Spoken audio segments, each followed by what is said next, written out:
నమస్తే, welcome to our channel. నేను పద్మిని. ప్రస్తుతంతో పాటు ప్రముఖ ఆధ్యాత్మికవేత్త, ఆస్ట్రోన్యూమరాలజిస్ట్, ఎనర్జీ వాస్తు స్పెషలిస్ట్, శ్రీ విద్య ఉపాసకురాలు శ్రీమతి జయప్రద గారు మనతో పాటు ఉన్నారు. మాట్లాడదాం. నమస్కారం అండి. నమస్తే అమ్మా, శ్రీమాత్రి నమః. నక్షత్రాల గురించి చాలా అద్భుతంగా వివరిస్తూ ఉన్నారు. అంటే నక్షత్రంకున్న తత్వమే కాదు, ఏ దశలతో వీళ్ళ లైఫ్ అనేది స్టార్ట్ అవుతుంది, ఏ దశ వీళ్ళకి యోగిస్తుంది, ఏ దశలో వివాహం అలాగే కెరియర్ అనేది సెటిల్ అవుతుంది అనేది చాలా బ్యూటిఫుల్ గా ఎక్స్ప్లెయిన్ చేస్తున్నారు. బహుశా ఇలా చెప్పిన వాళ్ళు ఎవరూ లేరేమో ఇప్పటిదాకా కూడా.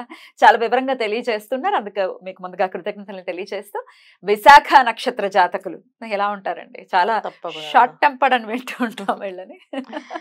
జనరల్ గా నక్షత్రాల్లో బలమైన గ్రహాల నక్షత్రాలు ఉంటాయి కదా ఆటోమేటిక్ గా. సో గురు నక్షత్రం కదా, గురు నక్షత్రం కనుక ఆ పవర్ ఉంటుంది. శుభగ్రహం కదా, పూర్తి శుభగ్రహమైన గ్రహానికి సంబంధించిన నక్షత్రాలు కదా అవి. ఆటోమేటిక్ గా ఆ ఎనర్జీస్ కలియుగ ప్రభావం కనుక అది మనకి పొగరుగా, యారగెంట్ గా, మనుషులు యాటిట్యూడ్ చూపించే మనుషుల్లాగా కనిపించే వాళ్ళు ఉన్నారు. 100% ఉన్నారు. అబ్బాయిలు అలా ఉండరు, మళ్ళీ అమ్మాయిలు ఉంటారు. అమ్మాయిలు చాలా స్ట్రాంగ్, అబ్బాయిలు చాలా సాఫ్ట్. ఈ విశాఖ నక్షత్రంలో అబ్బాయిలు చాలా ఒబీడియంట్ గా ఉంటారు, కొంచెం పద్ధతి ఆచారాన్ని పాటించే తత్వంలో ఉంటారు. అమ్మాయిలు పూర్తిగా భిన్నంగా ఉంటారు. ఆచారాలు పద్ధతులన్నీ పక్కన పడేసేయండి అని చెప్తారు. 100%. సో ఈ లక్షణాలు ఎక్కువగా ఉంటాయి. ఎందుకంటే ఆ ఎనర్జీస్ అలా పనిచేస్తే మన కలియుగ ప్రభావం కనుక వాళ్ళు అలా పనిచేస్తున్నారేమో. ఇది 100% జనరల్ గా జరిగే లక్షణాలు. అందుకే విశాఖ నక్షత్రం అమ్మాయిని చేసుకోవాలంటే ఆలోచిస్తారు. భయపడతారు కదా చేసుకోవాలనే విషయంలో. అమ్మాయి విశాఖ నక్షత్రం అమ్మాయా అని అడుగుతారు. ఎందుకు అంటే రీజన్స్, లాట్ ఆఫ్ రీజన్స్. అందులో మళ్ళీ 4వ పాదం అనుకోండి, రుచిగా రాసపడుతుంది. అది ఇంకొంచెం అగ్రెసివ్ గా ఉంటారు వాళ్ళు. ఇంకొంచెం సాఫ్ట్ నేచర్ నుంచి బాగా ఇంకొంచెం అది ఇంకా స్ట్రాంగ్ గా ఉంటుంది. మాట తీరు ఇంకా స్ట్రాంగ్ గా ఉంటుంది. మామూలుగా తులారాశిలో ఉన్నప్పుడే స్ట్రాంగ్ ఉంటాయి మాటలు. కొంచెం అది ఇంకా కాటు వేసినట్టుగా ఉంటాయి ఆ మాటలు, రుచిగా ఉంటాయి. సో అందుకని భయపడతారు. సో నక్షత్రం మంచి నక్షత్రమే కాబట్టి దానిలో ఉన్న తత్వము ఉండే లక్షణాలు, పిల్లలు ఉండే వ్యవహారాలు. ఇప్పుడు ఏంటంటే సాంప్రదాయాన్ని పాటించకపోతే జరిగే సిచ్యువేషన్స్ ఏంటంటే ఇలాగే జరుగుతాయి. చిన్నప్పటి నుంచి విశాఖ నక్షత్రం అమ్మాయికి ఒక పూజా పునస్కారం, పద్ధతి, మడి, ఆచారం నేర్పిస్తే నేర్చుకునే తత్వం ఉంటుందేమో.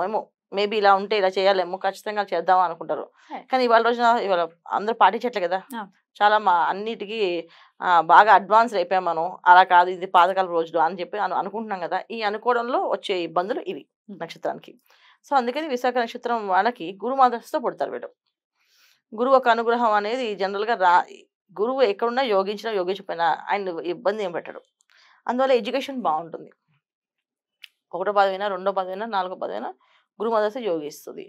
తర్వాత సినిమా దశ, మాక్సిమం సినిమా దశకొని యోగించే అవకాశాలు ఎక్కువగా ఉంటాయి. ఎందుకంటే తులారాశి సినిమా కూడా వచ్చేస్తాను. సో ఆయన ఎక్కడెక్కడ ఉన్నా సరే ఆ వక్రించిన, తిరిగిన, ఆ నక్షత్రాన్ని వైపు చూసిన, ఆయన తృతీయ స్థానాన్ని ప్లస్ దశమ స్థానాన్ని, సప్తమ స్థానాన్ని చూస్తారు కనుక ఆ స్థానంలో వీళ్ళు లగ్నాలు పడినా యోగించేస్తాడు. సో బ్రహ్మాండం యోగిస్తారు. సో వక్రించి పడినా సరే యోగిస్తారు. సో శని భగవానుడు తులారాశికి యోగకారకుడు జనరల్ గా.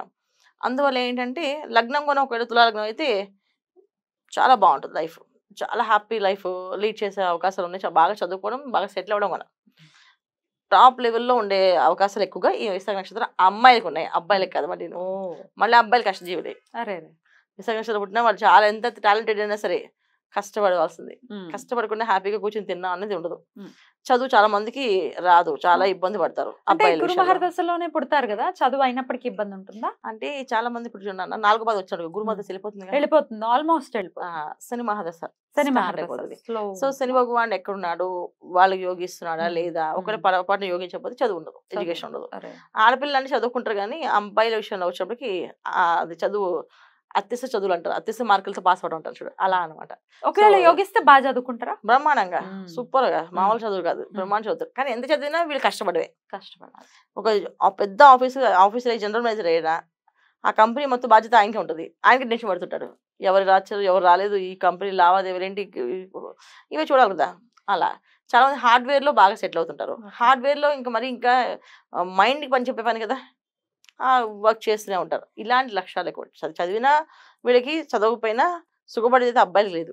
విశాఖ నక్షత్రం కష్టజీవులు, అది 100% కష్టజీవులు. సో శని తర్వాత వచ్చే బుధ మహర్దశ ఎలా ఉంటుంది అనుకోవచ్చు అండి? బుధుడు ఎక్కడున్నారు చూడాలి. జనరల్ గా బుధుడు బాగుంటేనే వీళ్ళకి అది Hmm. బుధుడు వక్రించిన బుధుడు బాగాలేకపోయినా ఇంకంతే. సో బుధ మహాదశ 17 ఏళ్ళు చూడడానికి ఉంది. బుధ మహాదశ 17 ఏళ్ళ 17 ఏళ్ళు. బా. సో 17 ఏళ్ళు ఉన్నప్పటికీ బుధ గ్రహం అనేది ఎవరితో ఉంది, అక్కడ ఏ ఎనర్జీస్ ఉన్నాయి అనేది ఇంపార్టెంట్. ఒక బుధుడు ఒక్కడే, ఆ బుధుడు ఒక్కడే యోగకారకుడు కావాలంటే ఆయన కన్యలో ఉండాలి. కన్య